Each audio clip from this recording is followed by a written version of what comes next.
Do you believe in the existence of extraterrestrials?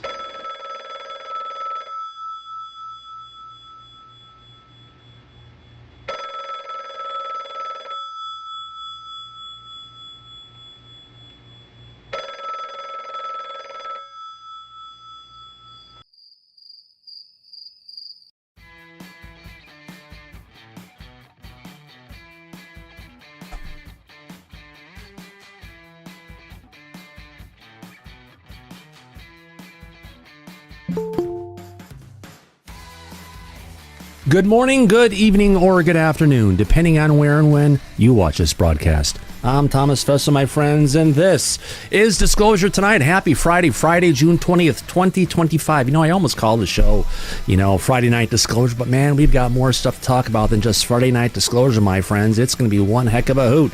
Before we get to the stories of the day, let me go ahead and welcome in our audience today. Who do we have out there? We've got Amiga Rules and Anton Ghost. I see you, April R. Coleman and Benjamin Dreyer. We got Brains, and Christine Lynn is in the chat. Good to see you, my dear lady.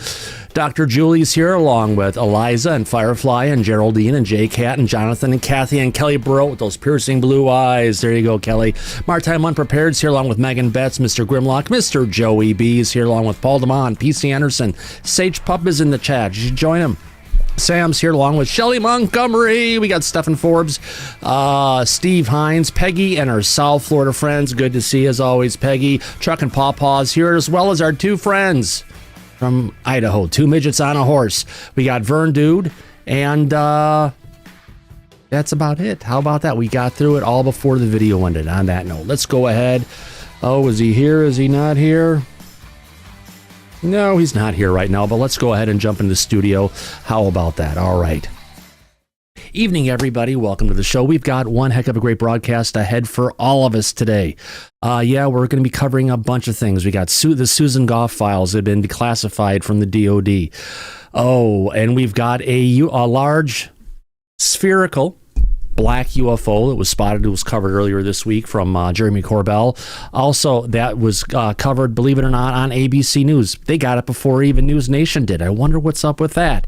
And we also have Senate. From the Senate, we have our dear, wonderful Kirsten Gillibrand, Kiki as we like to call her here at Disclosure Tonight, going ahead and grilling Pete Hegseth. About drones, maybe UAP. We'll find out in a second. What a great show, my friends. We should have a pretty good time here. Mike was here a minute ago. I could call him, because usually if I say his time 3 times, Mike. Nope, not going to work this time. Dang it. Let's have some fun, shall we? All right, let me find the first thing we can bring up today. All right, one of the first things I want to bring up is a Senate hearing that happened earlier this week. We had Kirsten Gillibrand going ahead and grilling Pete Hegseth. If you remember Kirsten Gillibrand, she is the senator who is one of the co-sponsors of ARO. You know ARO. Rhymes with Charo, yeah, one of those great things. But let's be a bird on the wall. Go ahead and check this out. And by the way, I'm sorry, the chat is not working tonight that I pop up on the screen. I upgraded the software, and I didn't check it after I upgraded it. Typical Thomas fashion. You just think it's going to work. So I was scrambling, trying to get it around and sweating and all those wonderful things. So let me go ahead on that note and get this going. Let me get the video up where we're going, and let's dig into this. Here we go, folks. So that's a little bit there. Let me make it a little bit bigger so we're set. All right, full screen. Here we go, everybody. Thank you very much, Senator Cotton. Senator Gillibrand. Secretary Hegseth, this committee has had many hearings about the future of warfare and making sure that we have the complement of warfighters that we need to win any future wars and not focus on how we could have done better in the previous war. One of the areas where I have deep concern is cyber defense in this country. I'm concerned about cyber warfare. I'm concerned about cyber terrorism. I'm also concerned about the deployment of UAS, as we've seen being extremely powerful in the war in Ukraine. We've seen... Really quick, before we move on this really quick, I was talking with Mike earlier today, I guess coming out of the Susan Gough files we'll be talking about later today.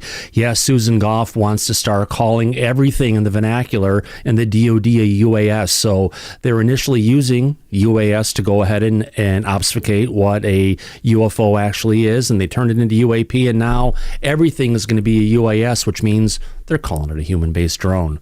Let's move on. What Iran has done. So I'm concerned about our posture with regard to UAS and a defensive posture with regard to UAS attacks. I am very concerned about what happened over many of our military sites. Drone configurations hovering for weeks without response. No authorities to be able to track where those drones came from by the DoD to assess, are they Iranian? Are they Chinese? Are they Russian? Are they on spy missions? What is their purpose? Inadequate authorities, inadequate defenses, inadequate technology. The Langley incursion is incomprehensible.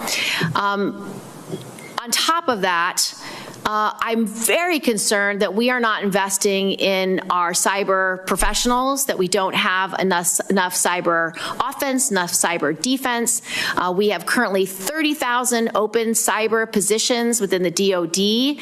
So I'd like to hear from you. What's your plan to have cyber defense and cyber warriors at the appropriate complement? And number two, what is your plan to create the authorities that you need for UAS defense and to have the inadequate response of this is someone else's job no longer come out of our leaders? Well, Senator, thank you for the question. You're right over the target. Cyber needs to be a part of every single way that we plan and look at the world. That gray zone part of conflict, and we can't cede that terrain in any way to our adversaries. And so it is. You'll see the resources in this budget that invest in that. You'll see it fully integrated into planning and capabilities.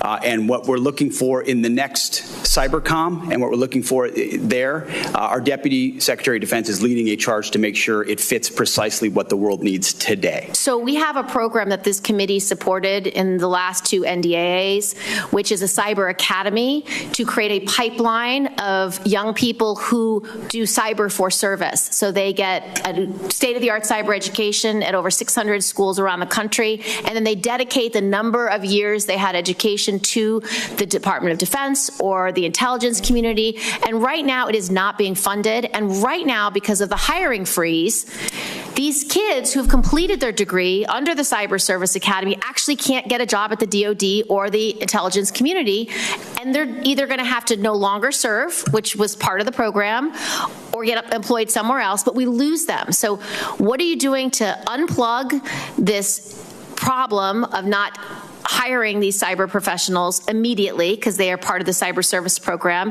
And your budget does not show that you are planning to fill 100 cyber positions for these young people who want to serve in the IC community or in the IC or in the Department of Defense. We'll review that aspect of the hiring freeze in the Cyber Academy. We want those positions filled. We're fully committed to it.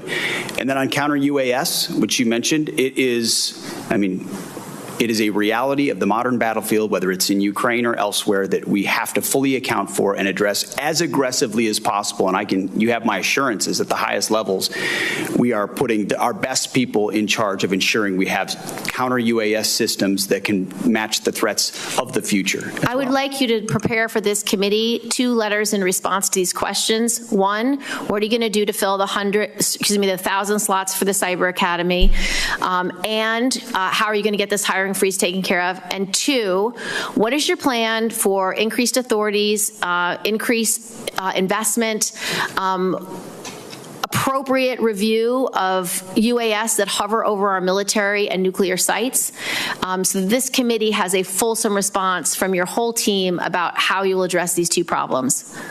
We will get that to you, Senator. And authorities, you are right, is a huge issue on counter-UAS. It's something Senator Cotton and I are committed to passing. We both serve on intelligence and armed services, and so we share the urgency on this issue. And so, Mr. Secretary, you'll submit those letters for the record. Thank you, sir. Thank you, Senator Gillibrand. Senator Rounds. Thank you, Mr. There we go. There we go. So some words of wisdom potentially from Kirsten Gillibrand, but not too much. We wish it was more, but it's kind of a situation where we're at. Let me go ahead and take a look at where we're at for this show here.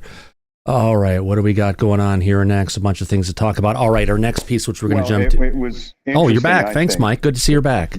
Yes, sir. It was interesting that she was talking about the hiring freeze and they don't have anyone filling those cybersecurity positions. Right. It's not up to Hegseth. He's just a cabinet member. That Right. comes from the top down. The president would decide that. Oh, you mean the president that isn't giving us disclosure like he promised he would? Yeah, that's the one, Thomas. Oh, yeah. Because it's so good. No, it's because it's so bad. Let's be honest. That's probably actually the case, pretty accurately. Yeah. But then you got to ask a question about the cybersecurity. Why are all of those positions not filled? Why are we vulnerable and exposed like that? And why is it that it seems like nobody really gives a damn? It's really curious, I got to tell you. Cybersecurity. You know, when you've ever seen, if you want to call it, an episode of Star Trek, right? Yeah. Whenever Kirk goes down on an away mission, I use this all the time when I talk to InfoSec at the office. Whenever he goes away on an away mission, you have a science officer, you've got everybody else that goes along with him, but you always have those guys in the yellow shirts that get killed, the security officers, right? The red shirts. Yeah, it depends. On Star Trek: The Next Generation, the red shirts themselves were the command, and either way. So let's get back to that. You've got security. Now, same way with technology. If you're going to have all this technology and upgrading the technology like Elon Musk is doing and everything, or was doing, we're getting the advancement and the modernization of different government systems, and all of our weaponry is all technology based, right? Yes, all of it. Why would you want to leave out people out of cybersecurity and not have them as the number one people you should be bringing in? And those positions should be filled almost as quickly as they can find qualified people. Because cyber warfare in the 21st century is now conventional warfare. Look at what's going on with Iran and Israel. They completely attacked Iran and knocked out all their power and no internet for the past 48 hours. It's a very real thing, and we don't need to have a big, wide gap of not being able to properly staff it. Yeah. Unfortunately, it seems that way. If we can go to Corporal Abe, you have your hand up, my friend. Yeah, it was just a major data breach. Passwords and stuff were stolen on Facebook, Meta, Google, and Apple. And then I also saw a report that Iran is threatening a major cyber attack here in the future on the United States. So if we're lacking in this what was it called, Cyber Academy or something? Yes. And yeah, if we're lacking in the Cyber Academy, what's going on? This should be they should be at the spearhead here, and they should have already hired these guys. I don't understand this. It's like sending the army in without battalions. Yeah, but it really is a puzzle, and it isn't up to Hegseth or cabinet members. It's going to have to come from the president if he wants to effect change, have it properly staffed, and put up a defense for the United States. But it doesn't seem to look like that is a focus, which Gillibrand had pointed out. What's the thinking on, oh, I want a golden dome, an iron dome, but you don't want the Cyber Academy? I'm lost. Right, because a very serious cyber threat could, in effect, knock all of our systems out and offline. Yep. Then what? What do you do then? What? The first day people can't access their Gmail, their iCloud, use their iPhones. It's going to be a nightmare. Yeah. Well, even just with the Cyber Academy they've got going, that's probably where they would go ahead and bring in security professionals to go ahead and get up to speed and learn what's going on in the federal government so they can apply their skills. And didn't Gillibrand say there was something like 10,000 positions that are open in the government? That's a hell of a lot. 1,000. I thought it was 1,000, not 10,000. I think she was talking about the students going through the Cyber Academy, and there's a hiring freeze. So these people who are trained, because they make a commitment to get this training from the government, all free of charge, but they have to commit to working for the government for a period of time to pay off that investment. But it turns out, as Gillibrand had pointed out, that these people are not getting positions with the government. So therefore, they are getting positions with private companies, because otherwise they're going to be sitting around doing nothing. Yeah. So this is a huge issue that if we ever do get attacked and we can't mount a defense, there's going to be hell to pay. Yeah. I think we're already almost there. You know, we're walking into a war in the Middle East again. Yeah. Well, Michael? Nice shirt, I hope Thomas. not. Yeah. Nice shirt, Thomas, man. Thank you, sir. I appreciate it. It's my summer Hawaiian shirt. You got to have Hawaiian Fridays if we can. Michael, you have your hand up. With that many jobs open, that's a huge hole. Like what the hell? Who would even allow that? Right. That's incredible. I mean, and it's not just the United States that's at risk. It's all of the state's allies. Right. The Five Eyes, Michael. Yeah. All the allies. But now, let's be honest. The current administration has been in power a little over 6 months. Okay. So this gap didn't happen recently. This has been ongoing from the last administration.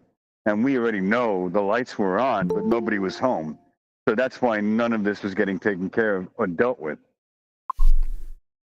And now we're exposed currently with all that's going on in the world geopolitically. Not a good place to be.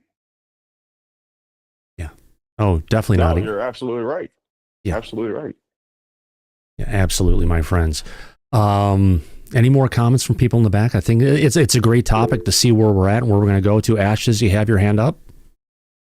My concern isn't just about the drones like we had in New Jersey, but everything that we have now, even if you look at self-checkout, anything, it's all got to do with technology. It's all got to do with internet. And so if somebody were to attack us, it would be our whole it would bring our whole infrastructure down. Everything. Well, that's bringing us up a good point. If they would be going after our infrastructure, be after our water plants, our sewage treatment plants, our oil refineries, all the different things that deal with the infrastructure of our country that may not have the properly hardened interfaces to keep the Chinese and Iranian and other hackers out of and Russian hackers out of our systems. They've talked about this many times, that these entities have been detected in those critical systems.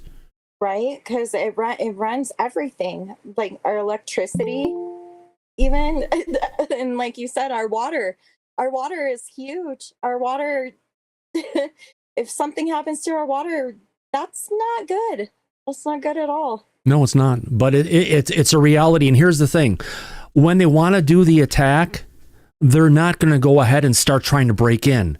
They're already going to have the systems infiltrated, and all they're waiting to do is, and they've already figured things out, they're just waiting to the point to freaking flip the switch. Press the button. Press the button, flip the switch, whichever. I tried to be a minimalist once, and it didn't work out because I realized that I had to have things to prepare for situations like this. Well, I mean, look at what Iran is experiencing. The first thing that Israel did in their cyber attack against that country, they pulled the internet. Not their infrastructure, not their sewage treatment plants. No, they took out the internet first. You know why?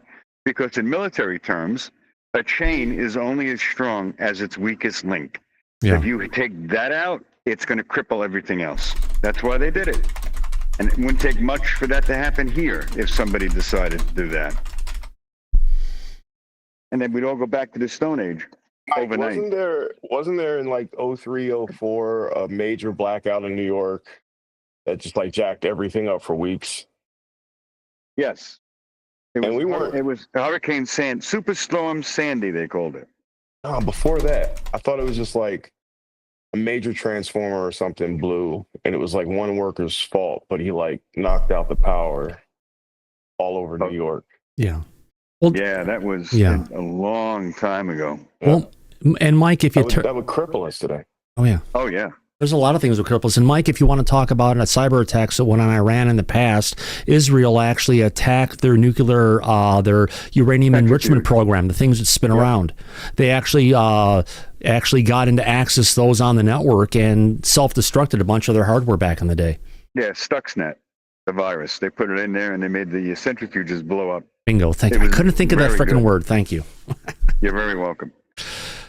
So it's interesting, but something like that could occur today, and we would be in really bad shape. But if I get back to the title card for the show, Mike, let me bring that up here right now. I'll just bring it up full screen. This disclosure tonight. All right, we're showing the aliens going ahead, or the non-human intelligence, watching the fireworks being put off as humanity destroys itself.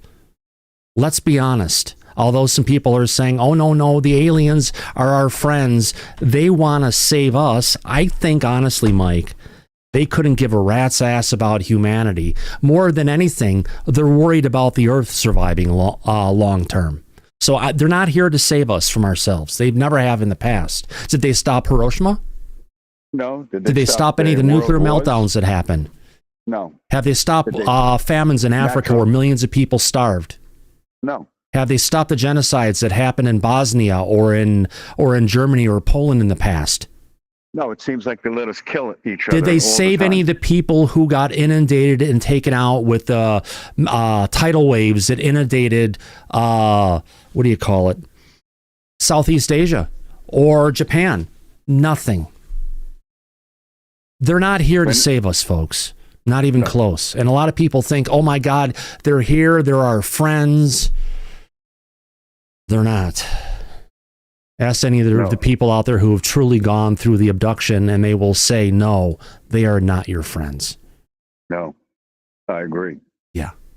We have to take care of ourselves and deal with the things we need to, or it's not going to get taken care of. Right. So, Mr. Chris Bledsoe, UFOs of God, great book, interesting, but I have to disagree. I don't think they're here to save us or to do anything. And really, we are, what is that old saying from Blazing Saddles? Son, you're on your own. Oh, yeah. We are. So things are going to start to get pretty serious if it keeps going along the same lines that it is, and we better do something about it. Right. Because as Abe was bringing up the other day, in chat talking back and forth the other day, if we get involved in Iran, China already has $400 billion invested in Iran. Russia has a lot invested in Iran. Remember, they've been trading stuff to get all the drones so they can use them in Ukraine. Both of them, both Russia and I know China did, and I believe Russia did, in the last days spoke up about if we go to, there'll be something coming for us if we do something in Iran. North Korea will follow whatever Russia and China does. Yeah. And let's just hope this doesn't spill over, Abe, from the Middle East to the rest of the world, because it easily could. It could bring in Guam. It could bring in Hawaii. It can bring in Taiwan. A lot of different things that are out there that could potentially get us that, of course, like I was saying, the aliens are not going to save us from. I just watched a military analyst today, and he specifically said Guam will be targeted. Hawaii, certain areas will be targeted. So, yeah. Oh, very nice. Not good news. Looks like I'm back in the danger zone again. Yeah. No, an unexpected guest has joined us. I know. Gene Stickle just joined us from Saturday Show. Oh, and by the way, nice Hawaiian shirt, Abe. Thanks. This is one of my favorite ones. This is my summer one as well. Oh, very nice. Absolutely. We have our friend from up north, from the Great White North. Let's bring in Freezer Man 71. How goes it at the warehouse, my friend?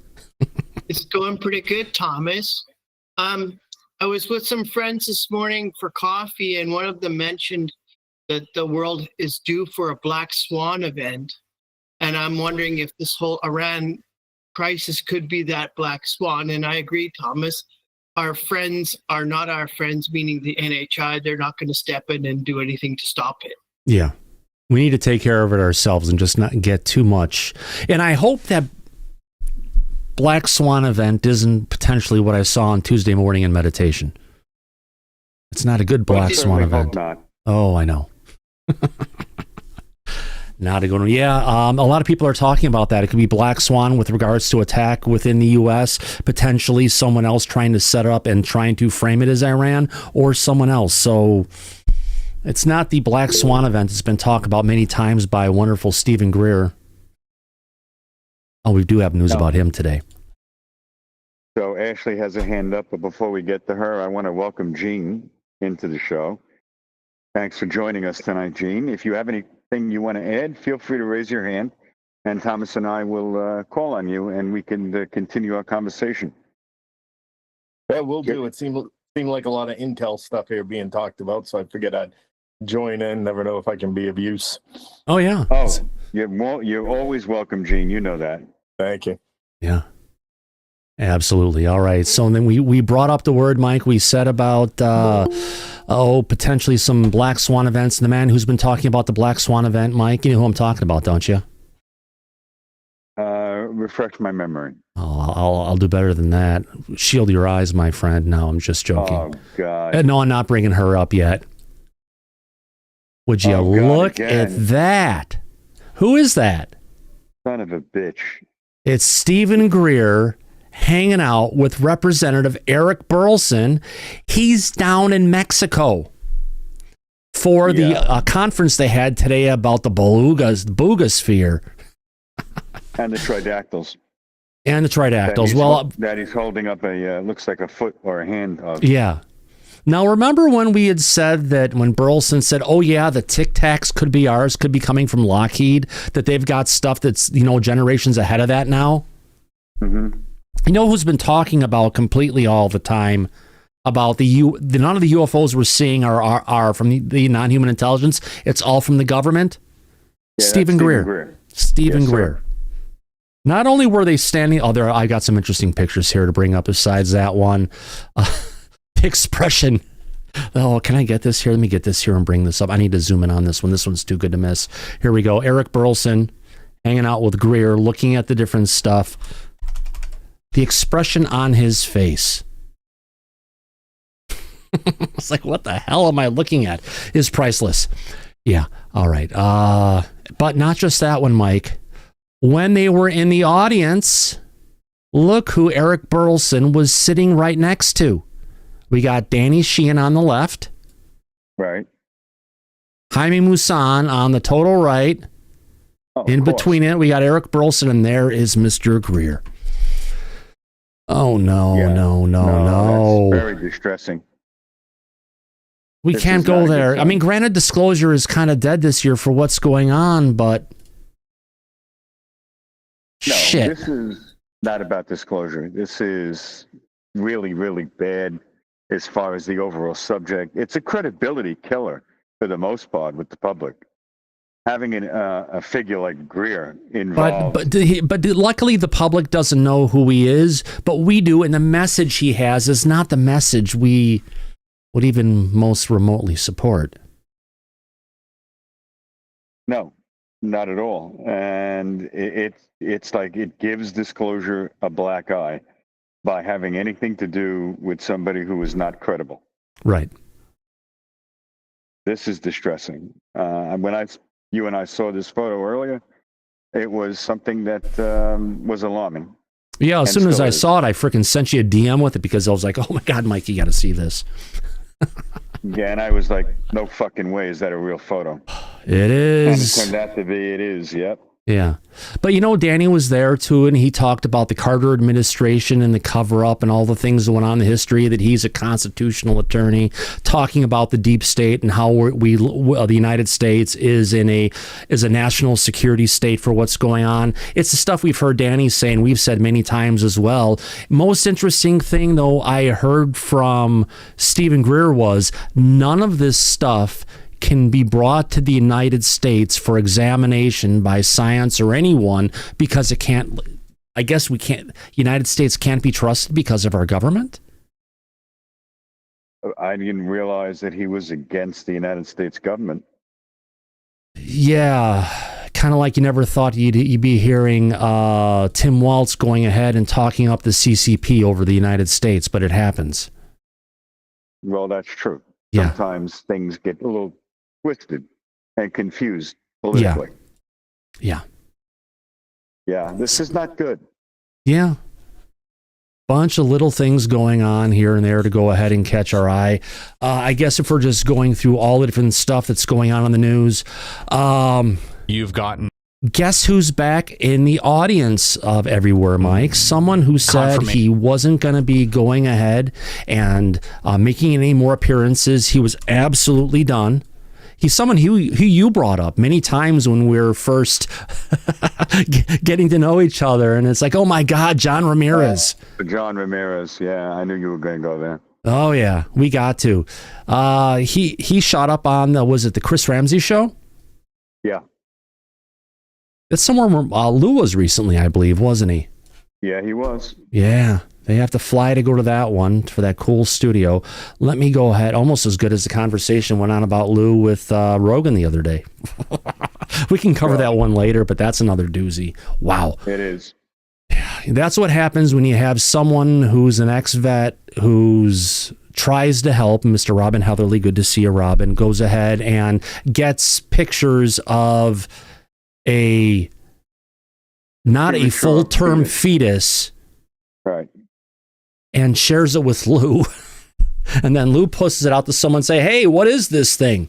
And then everyone starts pushing their fingers back at Lou, and Lou is just trying to figure out what the hell that thing was. We're not going to, we can show it later. I guess you sent me a link on this, Mike. I did. You can try and get there. It's dangerous. All right. Oh, sorry. Let's get on to this clip first, and then we'll get to that one next. How about that? And before you do that, we have Ashley and Alice with their hands up. Okay, Ashley and Alice. Let's go to whoever is next. Mike, I believe it's Ashes. Go ahead. Okay, thank you. It's just a quick comment.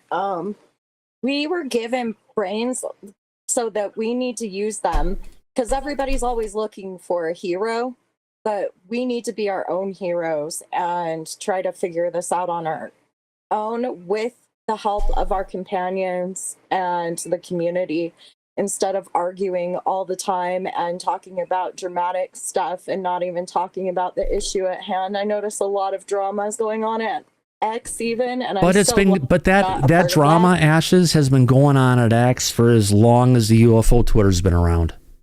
Yeah. Right. But I think everybody's always looking for a hero. And like you said, that NHI is not necessarily our friends. And so we were given brains to figure out some of this stuff on our own.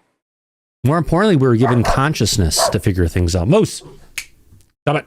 Absolutely. Moose.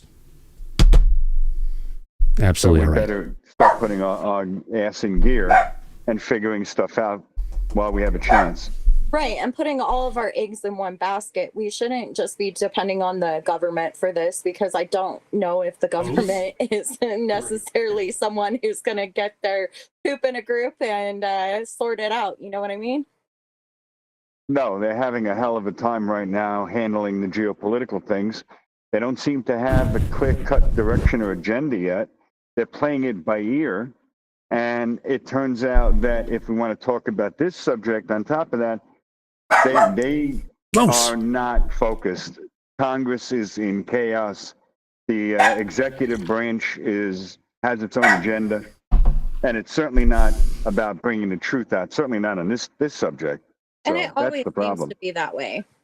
So I think that we need to come up with some plan together and work on it together. which Thomas and I have been speaking of and involved behind the scenes on things concerning that, including our good friend Gene, who joined us tonight, and his book that came out, Engineering Infinity, which has to do with Russian UFO reverse engineering back from the old Soviet era time. So this is something that's being done all around the world from other governments, not just our own. And I think that the truth will come out with things like what Gene has brought out publicly, things like that. And with a little update on the stuff from Gene, Mike, he's actually on the website for engineeringinfinitybook.com. He's actually gone and there's a PDF reader. You can't download it, but you can actually view the entire book with the original illustrations and the translations next to it, page by page. Right. So, Gene, I got to ask you the question. What gave you the initiative to go ahead and take it to the next step? That's an unbelievable step for the community and humanity as a whole. Thanks. I appreciate that. And I just real quick, I just want to kind of follow up on, and the reason I had raised my hand was about Ashley's comments and social media. And, you know, as everybody knows, I'm totally new to this. As I always say, I'm the most un-UFO person now in the UFO community. Just like when I got into opera with Nat, I'm the most un-opera person in the opera industry now. And, you know, I think Michael today, I blasted an email sometime earlier in the week, and I'm like, I'm just done with the Twitter and all the rest of it. And, you know, I think as I sat back and thought about it and thought about my frustration with it, you know, I know me personally, I went on there, you know, looking for engagement and looking for answers and you know, seeking out support and help and all this. And, you know, I just phrase it as people just don't, they don't contribute thoughtfully to the discussion. It's like, you know, these one line replies, you know, that, oh, I don't agree, I think this, blah, blah, blah, without, you know, engaging or offering anything. It's just like, I've just got to make a statement because I want to prove somebody's wrong, or I'm the smarter guy in the room, or whatever it might be. And I think there's so much of that. And Tom, to your question, you know, again, is the more I was saying it out loud to myself, you know, through this forum and other interviews, and talking about, you know, disclosure and transparency and, you know, making things accessible and whatnot. And as, you know, as Mike knows, and we've talked about, you know, I never got into this for the money or thinking, you know, needing to sell a bestseller, you know, not an author, don't have any desire to be. So I said, you know what, let's put the information out there. Yeah. And I found that tool that allowed me to do that and publish the entire book, and then still maintain, somebody wants to download it and print it out and mark it up, they have the ability to do that. Mm-hmm. Somebody likes to carry around that big book. I mean, I'm a physical book guy myself, and like to carry it around.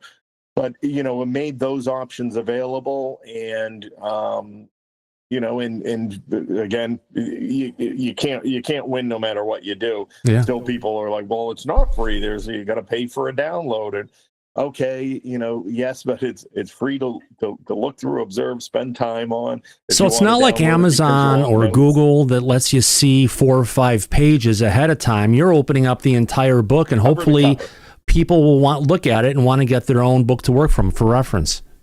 Yeah, exactly. And you know, and you know, for those that were still critical about, you know, the idea that you pay for the download, you know, to be able to print it.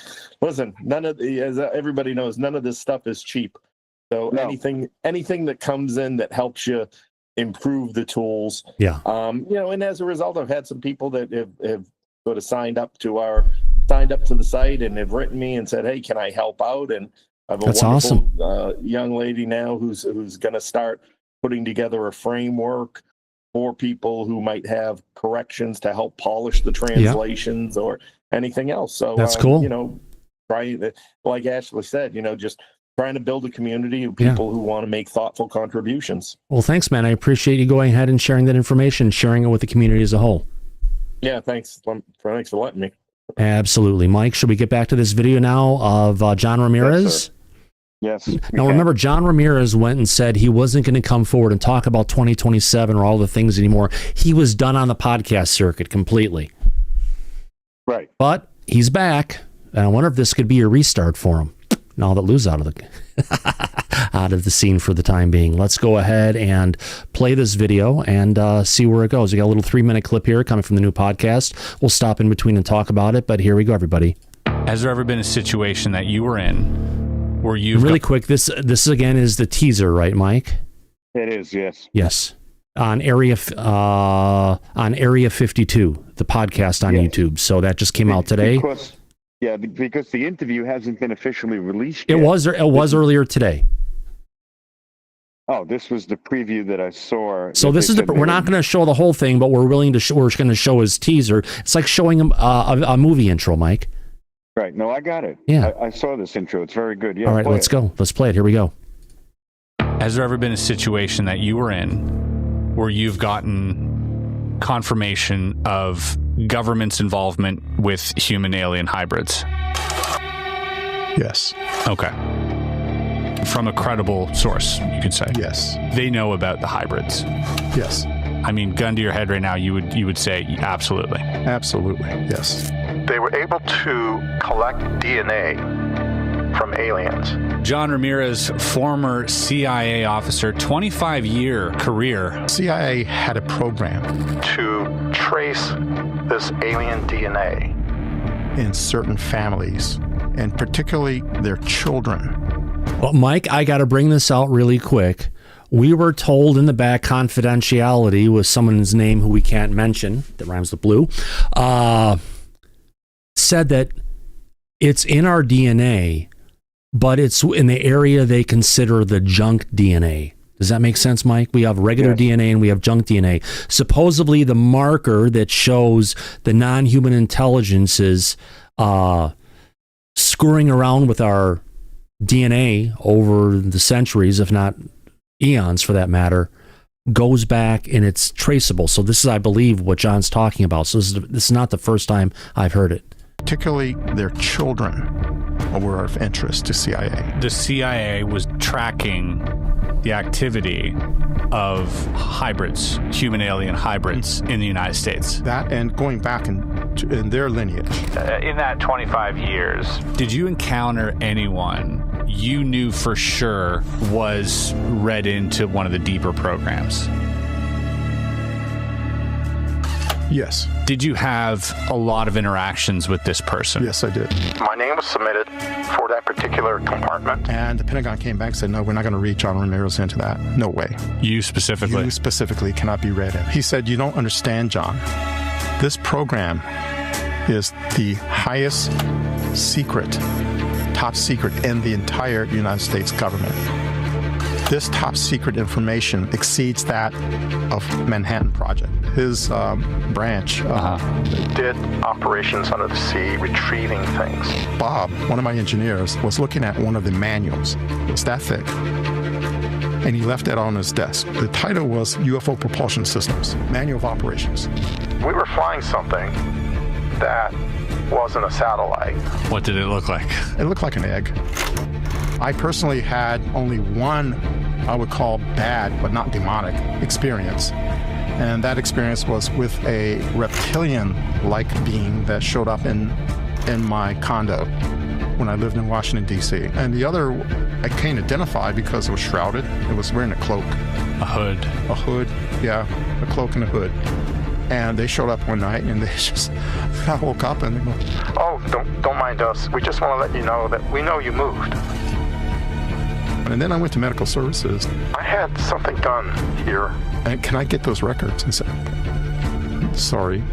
Your medical records are classified. You cannot have them. Okay. Wait, they classified your own medical records? Implants are real. Yeah. It's not a conspiracy theory, and hybrids are real. That's not a conspiracy theory. Well, Area 52 sounds like it's something compelling. Holy cow, Abe, you have your hand up, my friend. What say you? So in reference to John Ramirez hybrids, in 2002, the Pentagon released a report specifically stating that there were side effects from human interactions with NHI and hybridization, unaccounted for pregnancies, some type of neurological problems, and radiation burns were among them. Easily Googleable. Many websites have the report. You can find the whole entire report and read it. I gotta wonder if they're interested in kids and young kids ages 4 or 5, right around that time frame, getting abducted. Could it be because they're tracking these kids because there's been interaction before they were kids? Maybe. Yeah. Maybe. Who knows? But the truth needs to come out. Something needs to come out. Reality's been classified. Yeah, it seems that way, doesn't it? We're not allowed to know about things in nature, things that are around us. It's classified. Yep. Wow. Ashes, your hand is up, my dear lady. Thank you. Whitley Strieber also has a story about having an implant in his ear, and he went to go get it taken out by a doctor, and you can actually watch the video, and it keeps moving around, so the doctor can't actually get it out of his ear. Pretty interesting. Out of that point, I have a question for Laura and your thought on this. If they have such a tight ability to create a cosmic string, a quantum string connection between our consciousness and them, do they really need implants? Laura, still? A lot of assumptions. I would say you don't know which ones need the implants and which ones don't. Because there could be a difference to that. Bingo. So those who have been upgraded don't need the implants. The other ones, because they have, well, here's a way to look at it. The ones that have the eSIM card built in, you don't need to get a SIM card put in to communicate with them. But the people who don't have that eSIM card, they have to have it to make the connection. Yeah. All right. Yeah, there's a lot of, if you talk to enough experiencers, there's a lot of tampering with DNA, and they'll call it upgrading. Whether or not it's upgrading, who knows? Yeah. Some people are having experiences where they're getting implants in the eyes so that they can actually observe what the human is looking at. Or And potentially it's also the immune system that takes a hit from what they've done. Yeah, in certain people. It's all a mixed bag, so it's hard to make, Yeah. Oh, I've been told since I was like 6 years old I'm autoimmune, and they've thought I've had non-Hodgkin's lymphoma and leukemia. They look at my immune system and my lymphocytes and everything that's in there, and the numbers that I have are just way the hell out there, and they look at this and it's like, okay, this is what you could have. We got to do a bunch of tests to figure out what it is, and a couple days later they come back and it's like, we don't know, you don't have this, but we don't know what the hell you have. It's one of those things. It's, I've got used to the diagnosis of, the audience will get this, appreciate it, abnormal but inconclusive. Epstein-Barr is another one that a lot have of had that. contactees are experiencing. Yes. Yeah, I've had that. Yeah. And this is all the stuff that I got Epstein-Barr, the kissing virus, as an adult. I didn't get it when I was younger, but you're makes you more susceptible to things. Ed Brown, your hand is up, my friend. Yes, it is, Thomas. I was a few minutes late coming in this evening, because I was watching that interview with John Ramirez, 2 hours of it. Yeah. Area 52. So I am a plethora of information on what John said during that. Let's talk about some of those. The nose thing came up because he was in an accident. He fell off his chair, hit his head on the ground while he was at CIA headquarters. Right. And they did CAT scans or MRI, whichever. And the surgeon said, well, when did you have that surgery on your nose? And he said, I've never had surgery on my nose. They said, well, there is a surgical cut up in his nose that some surgeon had done. And he basically was implying that was an implant removal because when they went in there was nothing left but some debris. Really? Yeah. So, but he was implying that he had one at one time. Let me talk about that year 2027. I think you kind of alluded to that too. And I had been in touch with John trying to discuss with him that year. He doesn't want to talk about that anymore. And he basically, near the end of the show, said, they attribute me as saying that, but it was really some government officials that were speculating on 2027. Right. And his email back to me a couple of weeks ago, maybe a month ago, was, I don't care when they come. I just hope they come at some point and make themselves known to us. And he said the same thing I've said. A lot of people, we're not taking credit for this, but disclosure is going to occur, we think. John said it, and I said it, and other people have said it, when the NHI wants it disclosed. Yeah. They'll end up doing it themselves, because even if humans have the opportunity to do it and they're under agreements to go ahead and do it, they haven't done it for the main reason that because it's going to end their freaking game and they don't want to give it up. Yeah, exactly. Even though they've right. made promises and everything else. Yep. He also said that he had been contacted several times besides what you saw in the preview there. Oh, yeah. And those entities frequently visit him, and they told him that the people that primarily get abducted have Celtic background or Cherokee Indian background. Those are the two main categories that they abduct people from. I thought that was kind of interesting. Yeah, it is. So people from Native American Indian descent. Not specifically Native American, but more specifically Cherokee, just Cherokee. Which is interesting because John is Filipino. Well, he said his grandmother had was Cherokee. I forget which side, but he claimed he had direct ties to Cherokee. Right. But it was breathtaking almost listening to that. I sat through all 2 hours of it. Yeah. Now, what I'm showing on the screen on the bottom here is goes along with where we're headed, kind of, because we've got something called a geomagnetic excursion that we're having right now. Now, it may not get to a total flip of the magnetic field around the planet, but the reality of it is, as it's going through this potential change, many times the overall orientation of the surface of the planet reorients itself anywhere from 30 degrees to 130 degrees is what's kind of different people are saying right now. But it's something that goes on. So if the non-human intelligence is here and is interested in us, and maybe more interested in what's coming and heading our way, Ed. Well, it may be. We've been talking about that over the last few weeks of the physical things that are happening. You add to that all the geopolitical activity that's going on with the wars in two major locations right now. It just seems like we're on the precipice of something really big. And what John said really caught my attention in terms of disclosure, when it's going to be. He says, I wish the government would come out and say something and get people prepared for it, because from what he knows and what other people have said, it's going to scare the you-know-what out of us when it finally happens. Yeah. And you got to start prepping people and letting them know what the government knows prior to the NHI actually disclosing themselves to us. Yeah.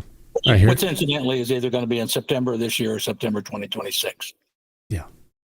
Absolutely. I think we're Gene, go ahead. Yeah, thanks. I just wanted to mention, so in kind of directing this back towards Laura, so in my father-in-law's work, there's a chapter or so, I guess you can call it, where I call it these predictions. So we had it in 2020, and he was talking about 2024, and particularly 2024 being this bifurcation point where half of the universe, where we sort of switch from the emotional to the logical, and he describes it in terms of this cosmic DNA download that we receive every 1,000 years. And it goes on, and it actually talks about 2026, and it's phrased very interestingly, because he says 2020, he categorizes 2026 as the quote unquote fall of the United States, of the European Union, and then the United States follows after that, which, you start looking in this 2027 timeline. But it also relates to like 91 and the fall of the Soviet Union. And so it's not this, sort of breakdown in chaos and anarchy. We've interpreted in terms of, this fall of life as we know it and the things that we know. And the overall connecting theme being this sort of resonance. And this is the period, and we entered it in 2024, where people are becoming more attuned to these signals that are coming in. And I'm just curious if that sort of aligned with your base of knowledge and experience, because it sounds similar to me. I just need to sense check it.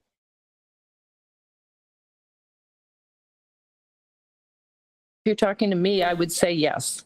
And seeing, we've been talking about it a lot, people that have understandings. And I don't know if it was exactly 2024.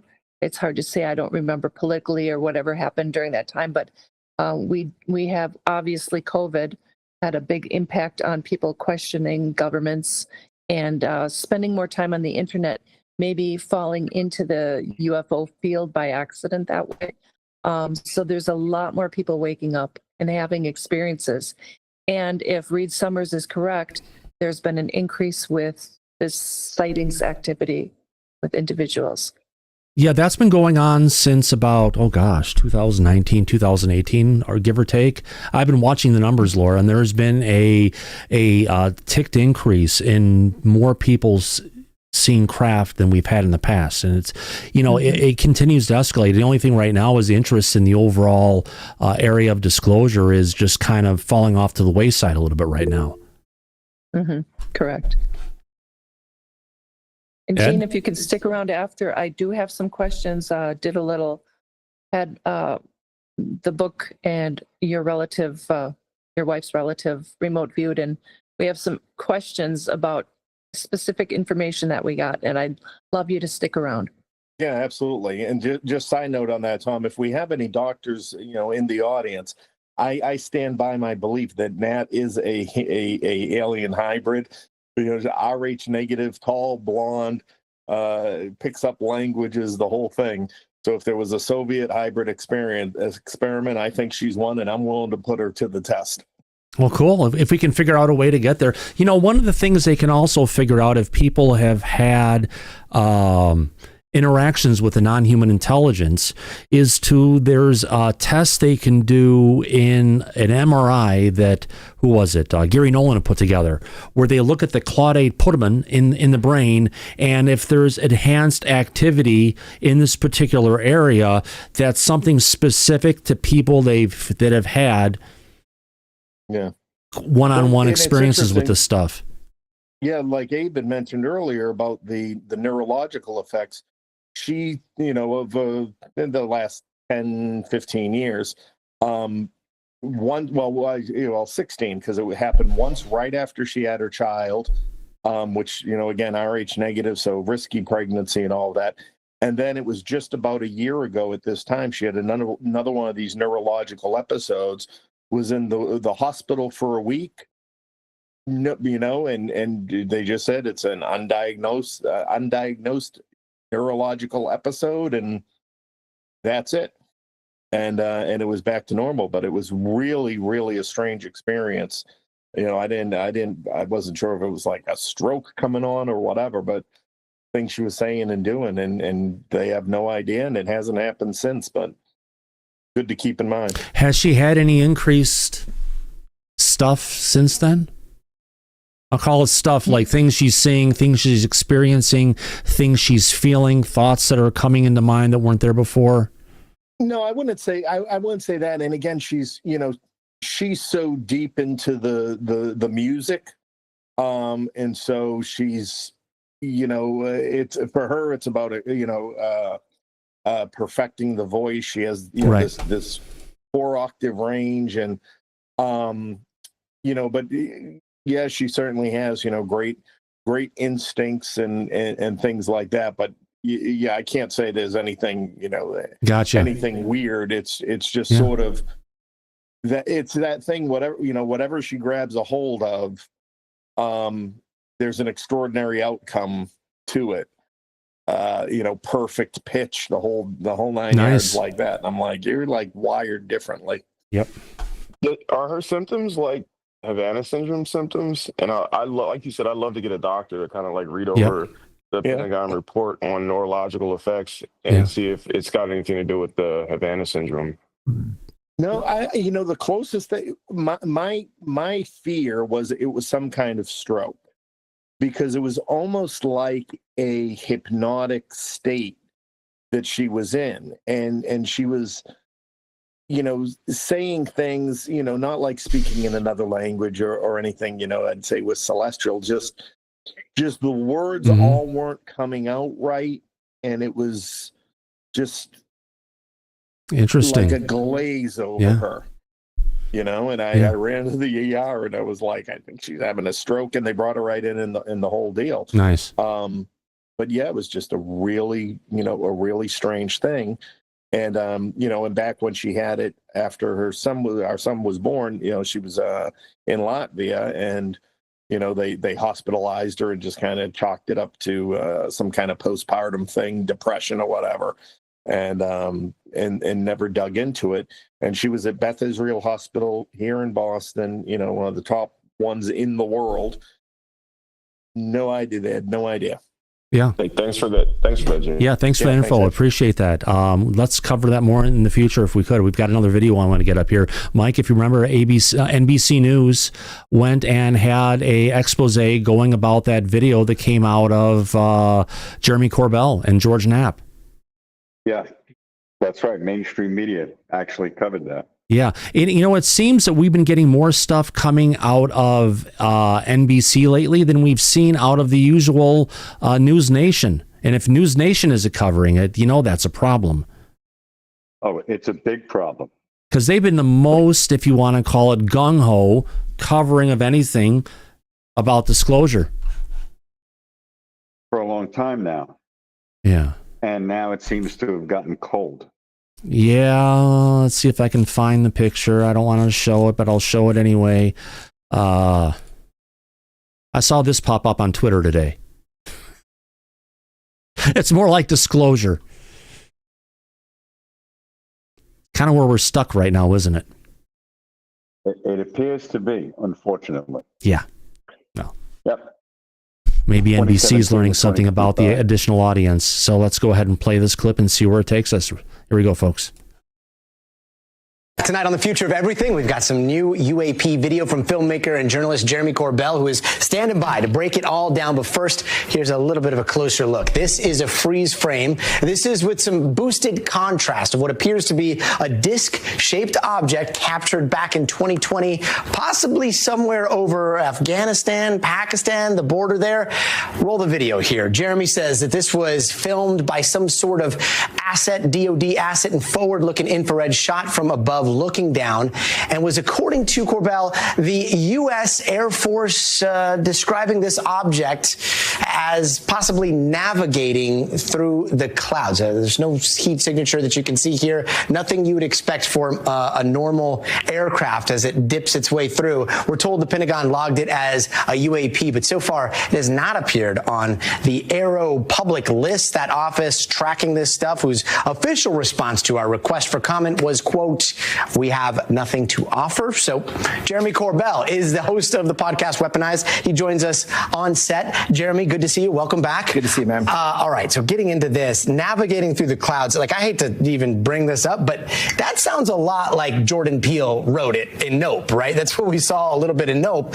What's going on here? What are we looking at? Yeah. So for a couple years of investigating this footage, right, making sure it's authentic, where it came from, that was the running joke, was that it looks like the movie Nope. What we're seeing here that's different than ever before, that I've obtained and released with George Knapp thermal videos of UAP. Now, our government has admitted some of what we've put out. They've admitted their UAP. I'll tell you this, I'm not saying it. That was in the original footage. It says UAP navigating through clouds. They called it a disc. I'm not even calling it a disc, but what you're seeing is first shape. I have never seen in all UFO history, when it comes out of military, an actual circular form. It was amazing to me. The second is the movement. When you see it make an abrupt turn from your left to your right when you're watching it. And the third thing that really was astonishing to me, this is in thermal. There is no heat signature of traditional propulsion. It is a perfect looking floating disc. Maybe it's an orb. I don't know, but I do know this. Our Air Force passively captured it. Then they said that this is a UAP. It is still designated a UAP. So when George and I obtain and release these, it's so the public can see. We're hoping to do a little bit of the job that we're not seeing with folks from Arrow. Now, it does say AI enhanced. There, it looks like there's some artifacting around it. What is the actual video, and what is possible artifacts from trying to boost the contracts and see what's going on here? So we did an analysis of the video, but what I did was make sure to put out the original things that George and Knapp and I obtained. So you see it clearly says video 1, video 2, video 3. Our own government, because they've been studying this in the intelligence community since 2020, they did a sort of rudimentary, I would say, kind of highlighting or enhancement of it. And that's why you see like a white ring around it. It's 2020 enhancement. This is like pre-ChatGPT, pre-AI revolution here. So what we did was we went in there just so people could see it better. We make it very clear, AI enhanced, because it changes the shape. It's a perfect sphere or a perfect circle, depending on angle of observation when you watch it. So what we did was heighten contrast, and we also made sure that you could see as it goes into clouds, we punched in. So the military videos are the ones that are black and white. The ones that we tried to enhance so people could just see a little bit better of shape and movement is kind of more blue. And I mean, it's circular, and this is looking down at Earth, so you're looking at the clouds. Like, is there a chance that this is just a balloon? Spherical, not circular. We're looking at it in a 2D sense when it's really a 3D object, and I'll bring this up. You'll see in a minute when we look it up close. It's more of a spherical shape, almost like a blobby kind of a thing, than it is a traditional saucer, which would be a hard, fast shape that's consistent. Right. So if you look at the movement and you look at wind, and this is why we put it out to the detectives online, but our military doesn't think so. Our military called it a disc. Our intelligence community has been at this since 2020. Now, look, when assets like this get out to journalists like me and George, we're not experts at this, but we know and can report that our military calls this UAP, like every piece of footage we've put out. It's fascinating, man. And Mike, got to ask you a question. Yes, sir. Why isn't Lou working with Jeremy Corbell?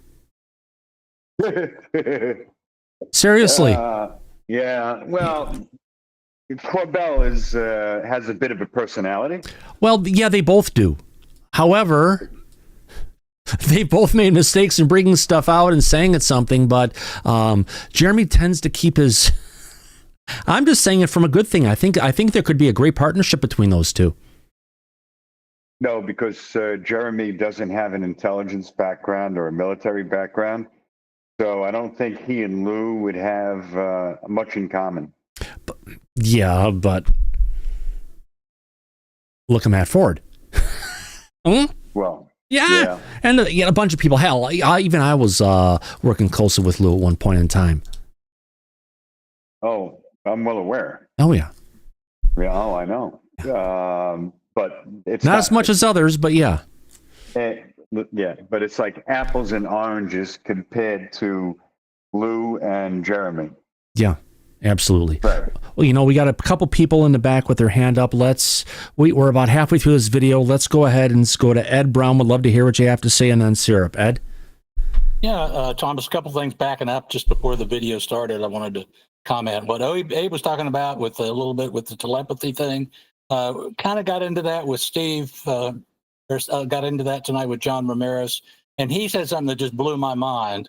He says, not only are we transmitting from our neurons in our head to be able to telepathically communicate, but he says there's little antennas on each one of our sweat glands in our arms. Oh, is he talking about the microtubules? I don't know that term, but he was saying that they all are either able to receive or to transmit. And he got into then, it's kind of like the Havana syndrome, that you can actually send a beam of energy on a certain frequency, and the arm will actually respond to it. Interesting. There's something. Okay, so there are people who are energy healers that are in the Republic of Georgia by Russia. And at one time they were investigated. There's documents in the CIA reading room about this, and it goes into, they went over to see one of these people that does healing.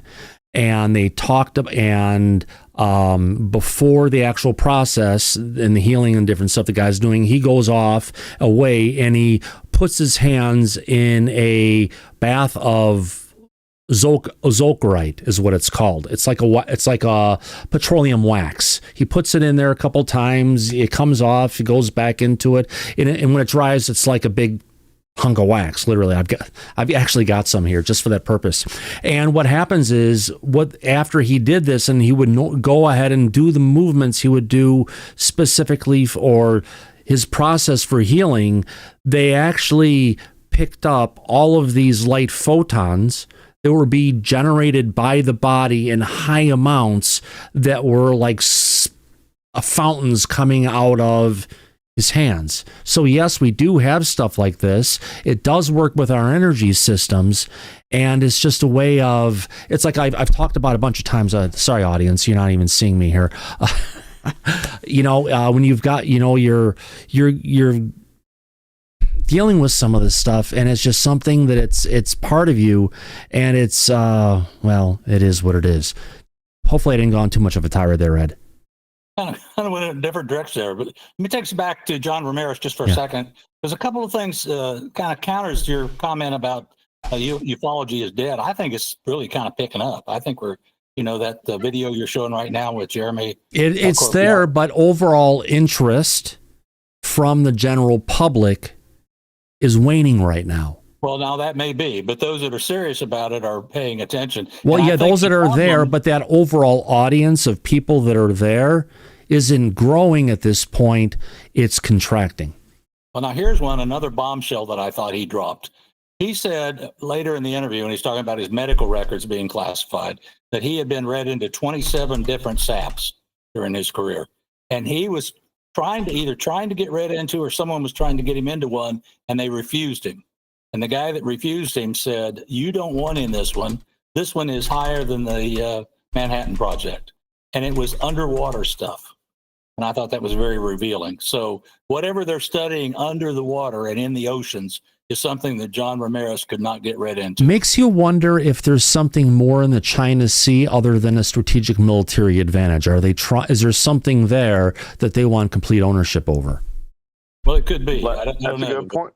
That's a good point, Thomas, because during COVID, Kim Jong-un was launching a lot of nukes into the sea, and then all of a sudden, abruptly, he came out and said, "I know where the origins of COVID came from," and his response was aliens and things in the sea. So, and then are you saying Anthony Fauci is an alien? That's probably quite possibly. Yeah, because what would they, if they wanted to change the human genome? Easiest way to do it, easiest way you can sneak it in, is change the food supply. The water and the food, right? Yep. Yeah, the air, the easiest way to do it. All right. Okay, so let's get back to this video. We kind of got on a tirade here, but let's have some fun with it, folks. Here we go. I think this rides on a much bigger and more important topic, which is that there are whistleblowers, and there are 3 who have confirmed to me, firsthand whistleblowers, that they will testify under oath publicly at Congress. Congress needs to respond to this video. It is time for them to respond to this, because I have people that are willing to testify at the next congressional hearing on UAP. Yeah, whether people like it or not, I mean, you have become the conduit for so many of these videos here. The military, to us, the DOD is like, we have nothing to offer on this, and yet we don't see it on the Aero website. What part of this would be classified? Like, why wouldn't this be listed? I am not qualified to assess that kind of answer. I don't know. But what I do know is that every time that George Knapp and we obtain and release footage, it is funny how Aero then puts out something that looks similar, but is not similar. Why don't you just pay attention to how he looks, how he's talking, his overall eye contact and what's going on. If we consider anybody, the public-facing person, talking out there about disclosure, I would say Jeremy about hits the top on it for reaching out to the general public. He's got it. Yeah. He's a little rough around the edges. Yeah, but people respond to that. Right. If Lou is stepping back, someone's got to grab the frickin' bell and run for it. Without George Knapp, he wouldn't have that credibility, though. I know, but George Knapp is part of the team. But right now, if there was a person who could say, yes, I'm the president of disclosure talking to the overall public, I'll rewind a little bit. Just watch how he moves, watch how he talks. Title to Lou Elizondo? He doesn't want to be a leader. That's true. I don't want to give him a title he doesn't want. That's true. That's why I'm saying if he worked with Jeremy, I'm just seeing and feeling it like it's actually there, and I think there's a there that if it was actually figured out, there could be something very powerful there. Don't ask why. Maybe not. I could be wrong, but usually when stuff pops into the magic toaster, it's either a picture of, oh, look, it's Jesus Christ coming out of a piece of toast. No, or it's an idea that you run with. I've had that freaking magic toaster my whole life, and I run with it. And if it ever drops anything, Mike, remember the other day when we were talking about a video and we were saying about when someone popped up in the chat, NECLI, I know what that means. We got to talk. Call me. Or send me an email, NECLI. At least, well, that's your name that you were. But I said, or Para is who you are now. In that point, do me when he was bringing that stuff up, it was just on target and everything was there. And he just knew what was happening. Yeah, that's when Gene was talking about the book and the documents from Russia, and we had it up on the screen, and he was responding to it in a very interesting way. Very interesting way. And what did his word mean? A flood? I think it was, right? Yeah, something like that. But we need to talk to him. Oh, gosh, yeah. So he could reach out to us. Oh, give me a second. I can do this one. All right. So the guy's name was NE-CLI, right? I know this is an aside of what we're looking at. I know we're talking about Jeremy Corbell and everything else, but this is just the way my brain works sometimes. Yeah, I have Adderall and I deal with it. So let's enjoy this really quick. Okay. NE-CLI is a Zulu, is a Zulu language spoken in South Africa.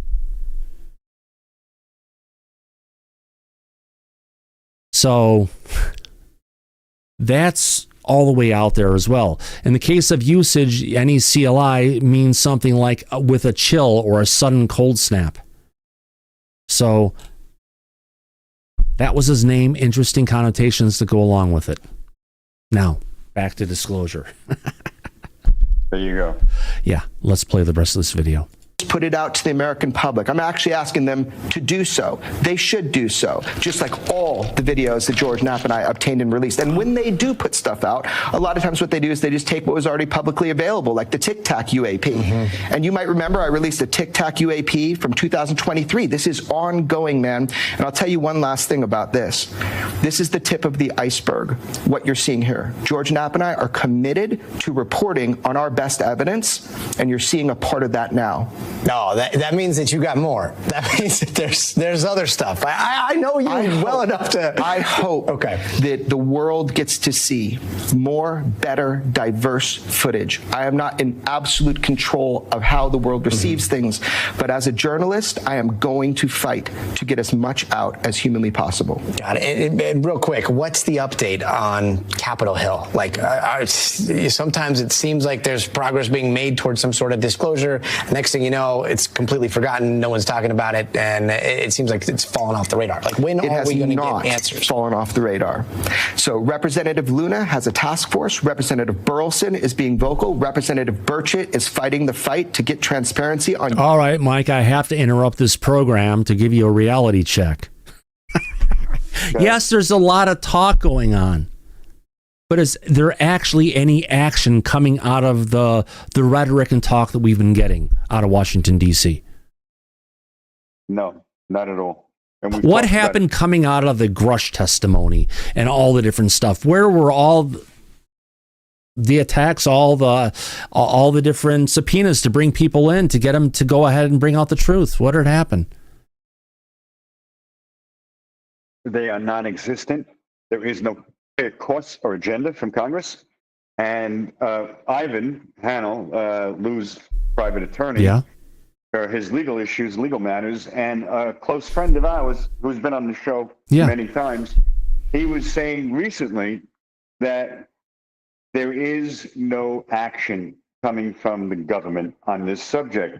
They don't have the tools, the means, and any testimony that gets presented publicly or privately, they don't move on it. They don't move forward. Nothing comes out of it. And it's, for lack of a better word, as far as Congress and this task force, it's a big shit show. So I love what Jeremy's saying, but when he gets to the point talking about this and where we're at and everything and of all the great stuff that's going on, he's reaching for things, he's not lying about the different things that went on, but in the overall scope of things, what we had going in 2017, 18, 19, 20, 21, even 22 was momentum, and now it just seems like it's fading. Not that we want it to. For the next hearing, there's still a rumor coming out again. They're talking about they're going to have 3 more whistleblowers, but... Oh, Jeremy just mentioned that he has 3 whistleblowers that are willing to come out and talk publicly at a hearing. And we know that Jeremy has spoken with Nancy Mace and other members of the UAP caucus to try to get Matthew Brown, the whistleblower that came out with Jeremy and George Knapp, because they were working to get him in the last UAP hearing, but Nancy Mace pulled the plug on Matthew Brown coming out at the last minute. So Corbell and Knapp had no choice but to bring their witness out on their own, which they did recently. About the Immaculate Constellation program and other things that Matthew Brown had witnessed inside government. But I don't know if this hearing that they're talking about, if they're going to actually put it out, if they're going to schedule it again, because they scheduled it for May 12th. That never happened, didn't work out. And we don't have any concrete date that's been confirmed. So I don't know. I'm not holding my breath. At this point, unfortunately, that's the reality of it. Right, and you know what? We were cheerleaders for the NDAA version 1. All the different stuff that's come across. Listening to everything, saying, yes, let's get it through, let's get everything there. But the reality is we've also watched the promises that have been made that haven't been kept, and what we've been delivered to. More importantly, the lack of teeth, the existing legislation that was passed, dictating what RO is supposed to be doing versus it's a completely different book than what we expect, what the law says, and there's absolutely frickin' no accountability from Congress or anyone to make sure they're doing what they're supposed to be doing. Because there was even a conversation about this, Mike, recently, earlier this week. You were telling me about that with, God, who's it with again? Are you talking about with Matt Laszlo and Representative Burleson? Who had stated that the UAP caucus was trying to access the pilots at Eglin Air Force Base in Florida with the objects that they saw, and they weren't able to gain access. They were they finally met with those pilots, if you remember, and they had diagrams that the pilots were drawing on a legal pad at the meeting that they eventually ended up having. But Tim Phillips, the former director of Arrow, had stated recently that the truth is, Arrow looked into that, and what they discovered is that the members of the UAP caucus in Congress weren't blocked by the Air Force or the military. They were actually blocked by members of their own party, specifically the chair of the House Oversight Committee, James Comer, and the Speaker of the House, Mike Johnson, had determined that members of Congress, like on the task force, do not have a need to know and will not be granted clearance to view SAPs or any information on this subject. But it's not even just SAPs, it's the presidential level SAPs that only people like Mike Johnson actually knows, because it's not the Gang of Eight, it's the Gang of Four who has access to know about what's truly going on in the executive branch, Mike. But no, I know that. But can I jump a real? This was before the task force was formed, right, Mike? No. Yeah, this was before the task force was formed, but nothing has changed. They don't have subpoena power. They don't have authorization from James Comer, and they don't have any backing from Mike Johnson. So what power do they have on this task force to accomplish anything? They don't. They have the subpoena power from that one guy, right? It would have to go through the guy that's in charge. James Comer is who we're talking about. So he has the subpoena power. Is he the one that blocked him before? Yes. On this issue? Correct. You see where this is going? That was my point. So yeah. So it's basically the task force is a dead end. They're not able to accomplish anything. They're not getting the authorization, and no one is going to pursue it. So with whatever it is that they're doing or whatever they bring out, and they're also on a time limit because they have 6-month authorizations to be in power, which could be, they could pull the plug on that and not renew it. So nothing is concrete, written in stone, and they don't have any backing from even within Congress. It's not about the DOD or the executive branch standing in the way. The people in Congress above them are also standing in the way. Could it be, and could it be that the thing that these pilots saw down there was Black Project, and that's why James Comer, I forget the fellow's name you mentioned, Comer, doesn't want them to, well, you don't need to know about that. It's nothing big deal anyways. It's just top secret aircraft. Yeah, but it was a blanket statement made by Tim Phillips, the former director of Arrow, who said that they spoke directly with members of Congress that felt the UAP caucus and now the task force does not have a need to know or be provided direct access to any government secret programs. So their own members of Congress are standing in the way of preventing them from getting to the truth. Now, I'll even add to that according to Tim Phillips, he said that as far as the Air Force, the military, and the Department of Defense, they were willing to grant temporarily access to the UAP caucus members of Congress and read them in one time only on what they were looking into. But James Comer and Mike Johnson interceded and told the military, do not do that because we feel they don't have a need to know. So they were blocked, not from the military at that point, but from their own members of Congress, which is a really bad sign as far as what's ultimately going to come out of the work that they're doing right now. Mike, you know what? I need to say this, I know we're talking about something else. I've been watching with the audience the videos of what's going on out there. The biggest thing we're missing, honestly, is the notes from the observer. There's someone who's moving their camera and focusing on this stuff. What are they saying? What are their comments? What do they report? That would be the telling piece of evidence, because these guys are up there on these devices all day long, right? Right. That would be the killer piece of information that would help deliver what it is and even find out who the heck was watching it and getting that person to freaking come forward. Oh, at this point, the public would need anybody credible and legitimate to come out publicly. We've been saying that for the longest time. But not only that, that's the rumor. That's what's going to happen, right? They're going to have 3, apparently. This is the rumor, like Thomas mentioned, Corbell had mentioned.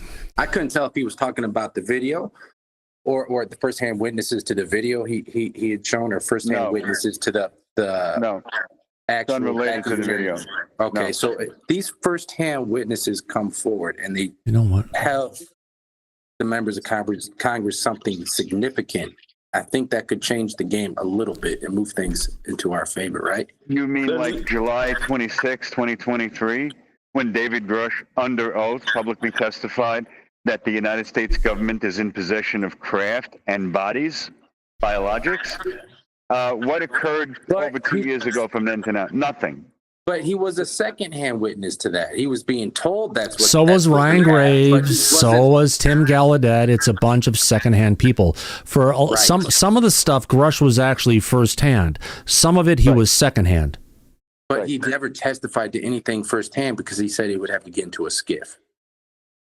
Right. So, so these whistleblowers might not have to do that. What's going on with these whistleblowers? So you know what? You know where we're at, Syrup, on this? I hate to say it. National security be damned.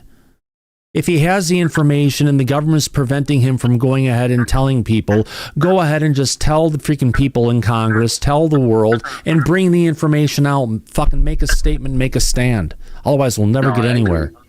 I agree. We're at this stalemate of phenomenal information coming forward, and nobody is working, communicating about a plan of how we're going to go ahead and operationalize an effort to get it, to move this thing somewhere. The disclosure needs to be streamlined better, more efficiently for the public to understand. And in my opinion, there's 3 different levels of disclosure. There's the primary level of the public and what they know today. Shit. And there's the secondary level of what we know here in this community, the ufology community, the intel community, this type of community. And then there's the governmental community, right? Disclosures already happened. They already know a lot of it. Maybe they haven't figured it out 100%. They know a damn lot more than we know. Yeah. Right? So is disclosure dead? No. Well, It's the no. educational Here's the process. thing. With the absence of Lou, who's taking the spotlight? Look at the... That's a good point. That's a good point. Well, right there. That's a good point. Right there with our House our member from Congress. I don't want to learn anything from him. No, you're right. But here's the thing: who's taking? You know, there was really bad blood because Greer was really bitchy about the whole situation. That, you know, the drama queen, that he wasn't getting all the spotlight. People weren't listening to him. Everything was going on. It was all about Lou, and he just freaking fell out of charm. And there's bad blood between the two. Let's just saying. But now that Lou is gone down, needs to get up and just brush it off and just say fuck it. It's like, you know, Mike, if you're in a mission and you slip and fall down and you're supposed to get to the top of that freaking next ridge, do you sit there and whine about it, or do you get up and you say, fuck it, brush yourself off, and go for the fucking goal? Yeah.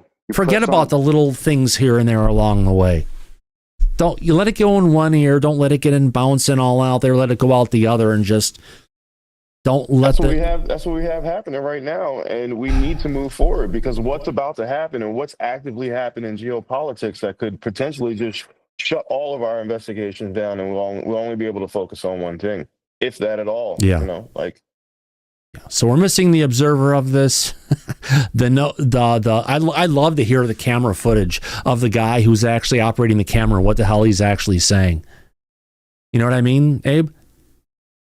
Because they're going to be really real about what they're saying, and they'll talk about it, but they're the subject matter experts here, period. Not the scientists or anybody else. Ask the people operating the camera what the hell they were dealing with and what they think about it.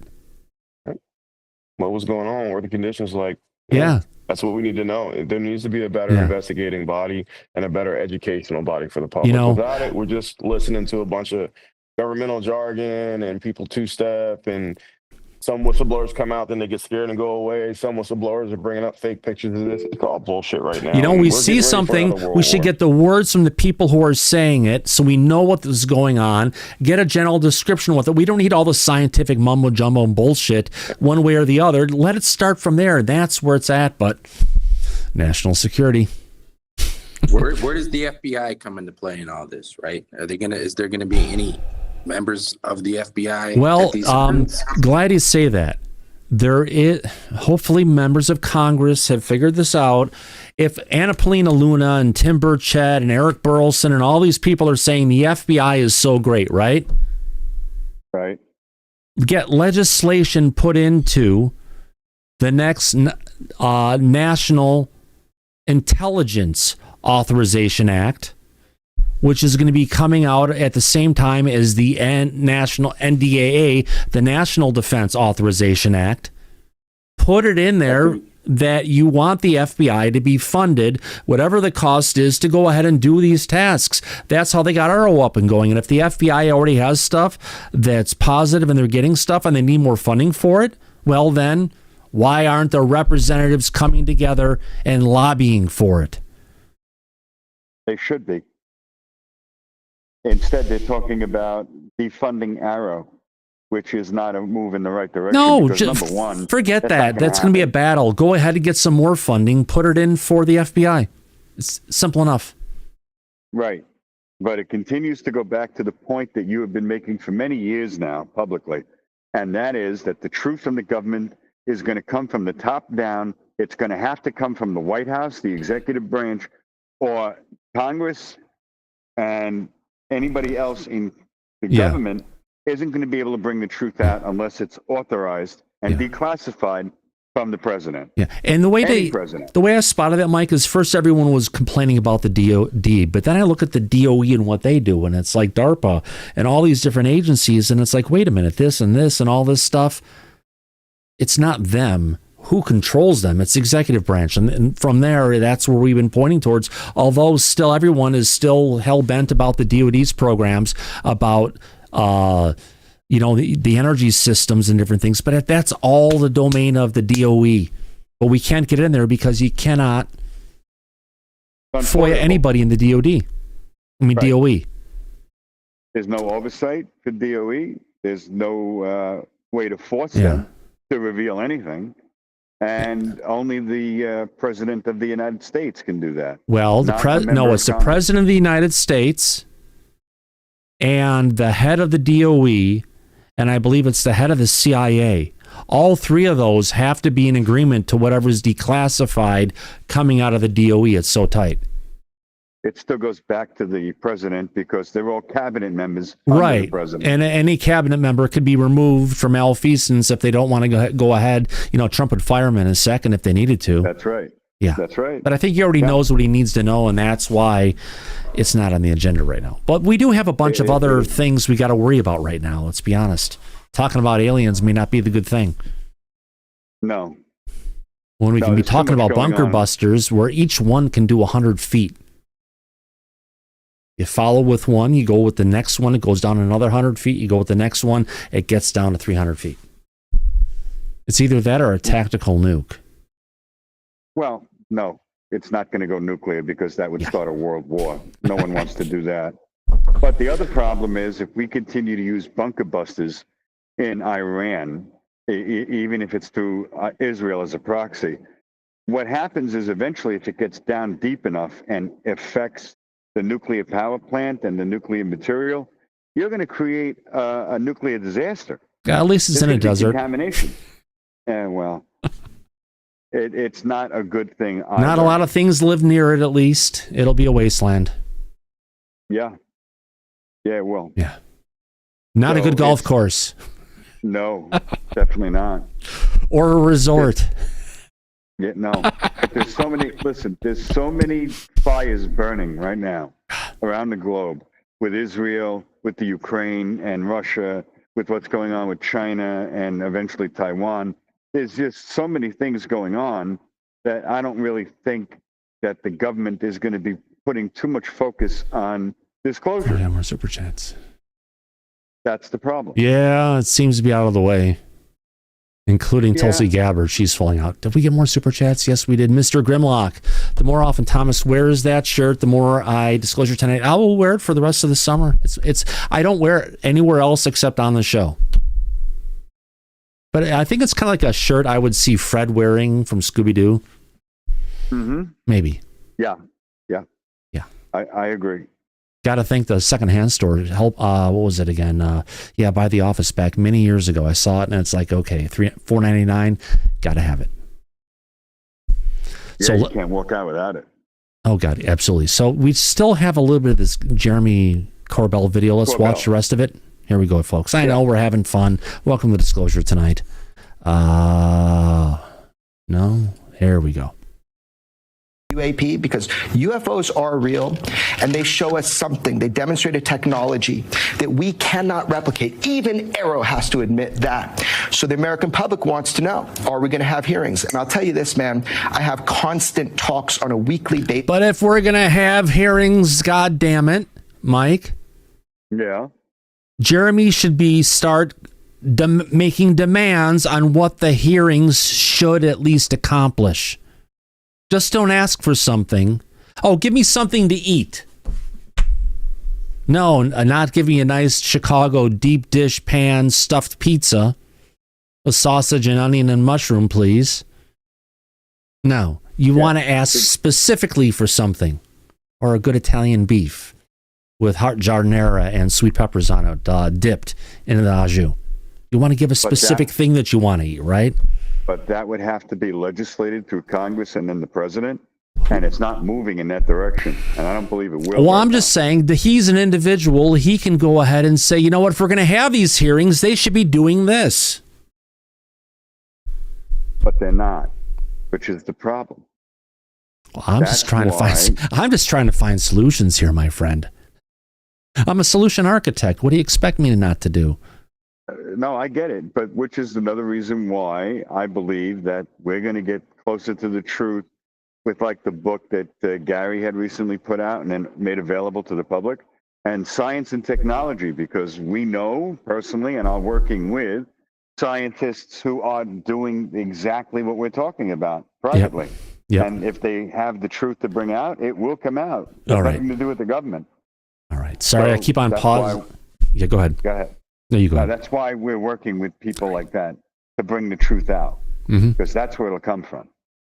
You're going to wait on the government. What is it, Thomas? Don't hold your breath. That's a true statement at this point. Yeah, I've said it many times. That a lot of promises are made, but they're rarely kept. And even if the what we get out of it is something, it never stands up to what it was written as, and coming out of it, there's absolutely no teeth for accountability. So anything we're going to get out of disclosure is a fraction of what was actually put into the legislation to make it happen. And it just sucks. I can't believe there's absolutely no oversight to make sure that what they've implemented is actually what was in the law. There's no accountability, Mike. There's no, I always say there's no teeth. It's like you've got lost or false teeth and you're handed a corn on the cob, or a nice steak. Not practical. No. Not going to happen. Oh, hell no. Right. So until they get their act together and they really deal with this seriously, like they need to in Washington, it's going to remain where it is, where it's been the whole time, at least from the government's aspect. Yeah, I know. All right, let's see if I can get to the end of this video without having to pause it and say, what the fuck? Why not? It's Fuck You Friday, Mike. I know. Let's make the best of it. Yeah, here we go. This is with everybody organizing, including David Grush, who still works in government as a whistleblower now. Oh my God, they brought up the name Mike. He got me again. Where in the hell is David Grush's op-ed? It was, a year and a half plus late. We were fine with that, right? Yeah. We had written it off. Forget about it. It's never going to happen. And what happened? They said it's coming again, and we'll have it in a couple few weeks. Yeah, he said it 6 weeks ago before the scheduled hearing on May 12th, that in about 2 weeks' time, he was going to finally release his op-ed piece to the public. But after that announcement, we haven't heard anything, and it's 6 weeks later. I'm getting ready to go off on this, but Daddy, chill. What the hell is even that? Yeah, what the hell is even that, Mike? I don't know. I wish I did. But unfortunately, even something like that, we are not getting, even though it was promised to the public. Yeah. Last time I actually said that, I was at a warehouse club in the area. Oh, never mind. I can't even talk about that shit. Never mind. Can't get in trouble. Nope. Yeah. You got to be careful on all the nice things you say. Yes. Go ahead, Mike. No, moving on with the Corbell clip. Yeah. All right, here we go. Thank you. at a job working with UAP task force or whatever they're calling it now. There will be more hearings. If they have courage, there will be more hearings. And I have 3 firsthand witnesses that they can put up to testify. We're looking forward to witnesses. So not 3 firsthand whistleblowers, Mike, but 3 firsthand witnesses. Right. That are going to claim they saw something. Yeah. But well, let's hope we get a scientist in here. Yes, I was working on this stuff. We're doing these things, trying to do this stuff. That's the kind of whistleblower I'd love to hear. Yeah, somebody that could demonstrate the technology that they have been reverse engineering this entire time. Yeah. But we'll see if we get that down the road. Engineering, not intelligence. Right. And they probably wouldn't be military either. Nothing against military, but I'd love to see some science guys come forward, honestly. Yeah, that would be nice for a change. Yeah. We have hands up. All right, let's go to Michael Sokoloff and then Ed Brown. Thank you for catching that, Mike. Yeah, I was going to say, wouldn't it be great if we had a lip reader on the team? We'd go back to old videos and maybe figure out what people are saying. There's got to be some kind of LLM out there where you can upload videos and you tell them what language it is, what it was in, what year and date at the location, and they might be able to figure it out. Well, that would be great, wouldn't it? Oh, heck yeah. It can Let's be. hire somebody. Yeah, absolutely. Thanks, Mike. Great idea. Ed, what say you? Well, I'm trying to put a positive spin on all we've been talking about tonight. I think it really is some good news that we're getting little drips. It's not as much as we want, but you got to realize those of us in this UFO community want it, immediately. And I kind of go back to that thing that John said that scared me a little bit. I mentioned this earlier. I wish the government would do something before all of a sudden somebody else does something and we really panic over it, because I think that could be a serious problem. What, the Chinese could go ahead and give us something first before the United States? Or any one of a number of countries could do that. Italy could come out and say, guess what? We were the first country in the world to come up with a UFO. Gave it to the Pentagon or to the Vatican, and the Vatican gave it to the United States. Something like that. But let me tell you, again, we were talking about this not coming out. This is not an excuse, but an explanation. I just a couple nights ago, went to my congressman's town hall meeting. And you know what? The whole evening, there wasn't one single discussion of UFOs. There were discussions about the big, beautiful bill, about the military, about the protest, about the illegal immigrants, about all that stuff. And that's what's tying up Congress. Now, here's the thought, because you're not going to get congressmen to stick their neck out on something unless they're going to get some credit for it. I don't think they're going to say anything, because I think that what is going to be said is not something the people want to hear. And congressmen are very reluctant to do that. Yeah. They seem to be. What, are they afraid of not getting reelected? Well, I think that's about 100% of it. Yes, that's what they're afraid of. Yeah. Not a good sight. Kyle, go ahead. Send me whatever you want to lip read. Oh, there we go. We'll do that. I guess if you have stuff that you need to have lip read, send it along. God, as I'm looking through my X feed, is there stuff we haven't covered? I think we've covered a lot of the stuff that's been going on, Mike. We have. Good point, Thomas. Oh, yeah. A very lively conversation tonight. Oh, God, yeah, absolutely. I got a couple little things here. Let's bring this up. Video. Let's go document. Here we go. All right, so we've got a eruption going up in Indonesia, volcano going off. Wow. This is just, I believe, June 17th, a couple days ago. Don't see this kind of stuff that often, but when I see these kind of things and we actually get to go ahead and actually see the details of the overall explosion, it's always something majestic and very cool to check out. It is. Yeah. Looks like a nuclear bomb going off with the plume. Oh, yeah. Go back to the first one. I think they actually zoom out here in a little bit. There we go. Yeah, it does look like a nuclear explosion, Mike. Absolutely.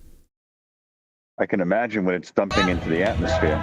Yeah, it'll cool us down a little bit anytime we get these big eruptions. I think we had some eruptions like that in, mid-70s. I remember a summer being really cold, and they said it was cold because of the volcanoes that went off. But either way, what else do we have in here? There's a volcano here in Hawaii spewing lava 1,000 feet in the air, and it's been doing it for the last. Oh yeah, it's been shooting days. directly in the air. It's phenomenal. Yeah.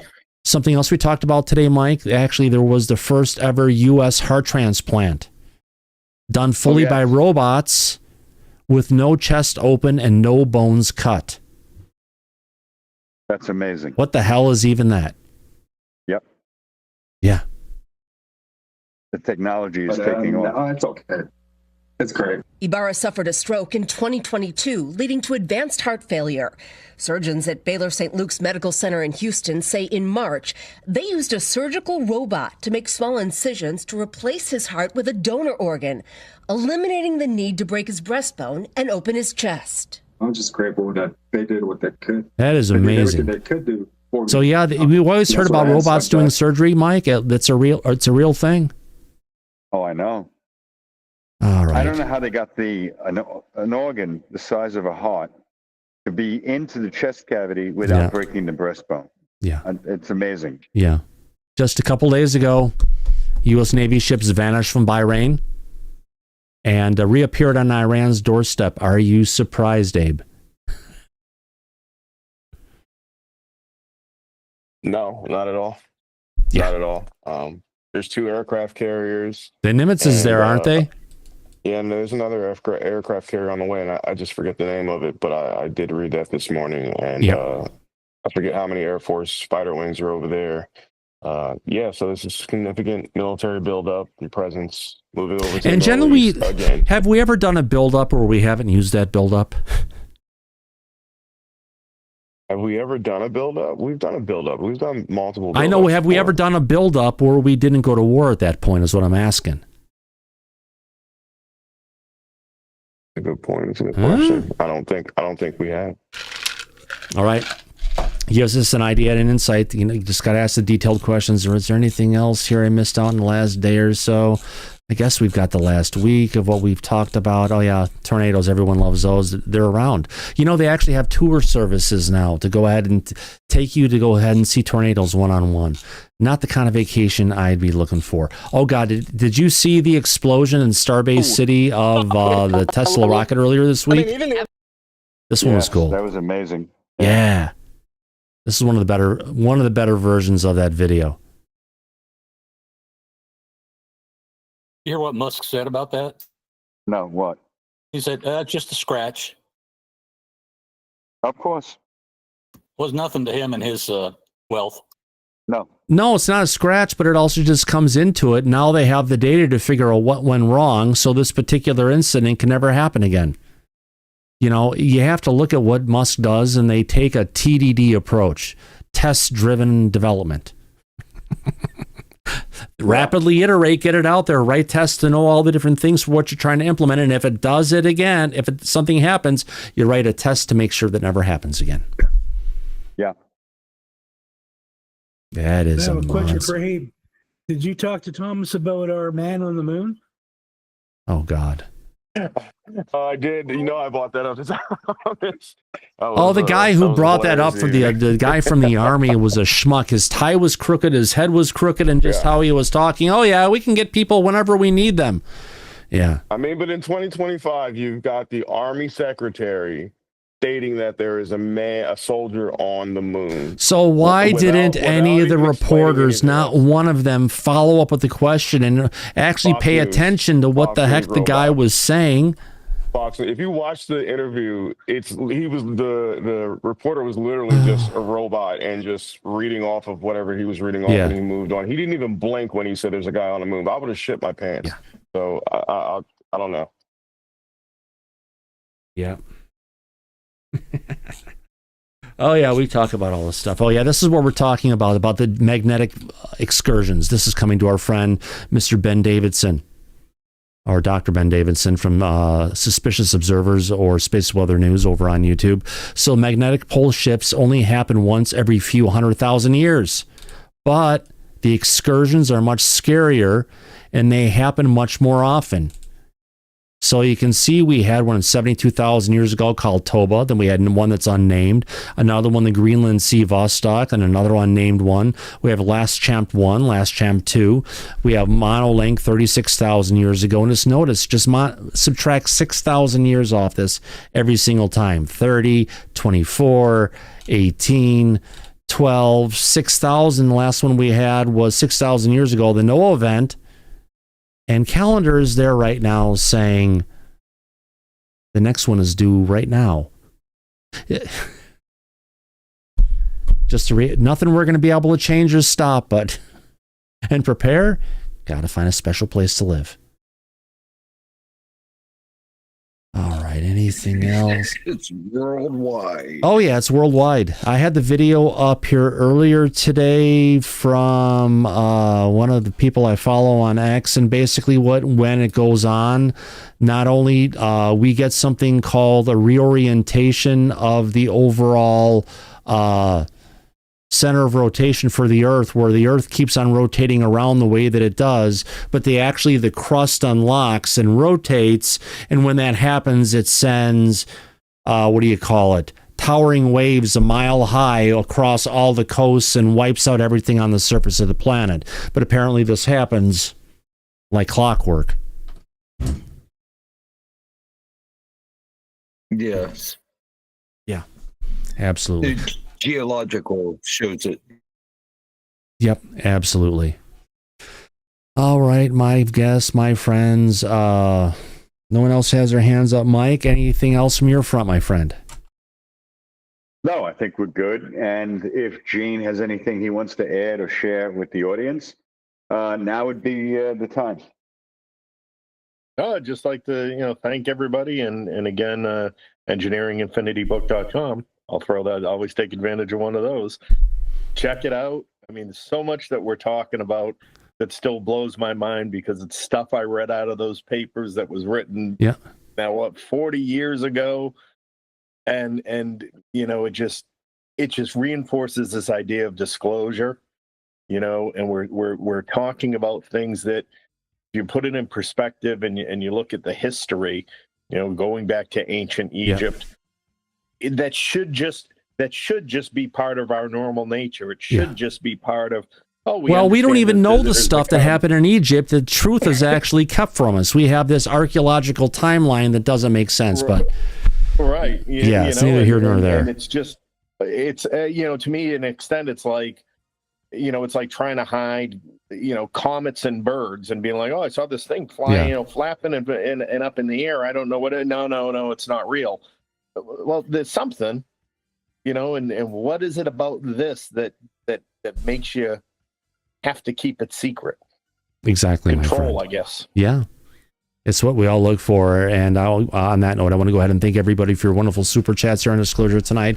We had a super chat come in from Anonymous Rex, from Necessary Dialogue, Feral 2, Phantamals Fanto, thank you very much. Appreciate it. You like your love for Anjali, and Ramirez is connected to the Anjali and CIA circus. Yes, sir, I agree.